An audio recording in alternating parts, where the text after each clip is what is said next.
Assalamualaikum warahmatullahi wabarakatuh. My name is Yuni Wulandari. I'm from 9D of Junior High School 6 Sidoarjo. This time I will give a tutorial how to make chocolatos milk ice cream. The ingredients: 9 tablespoons of hot water, ice cubes, enough liquid milk, chocolatos crumbs, 2 sachets of cocoa powder.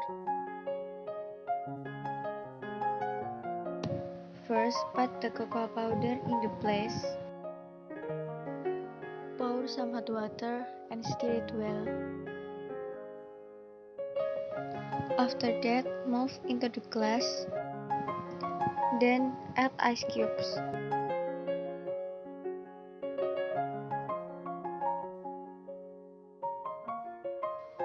Next, put the liquid milk in the glass.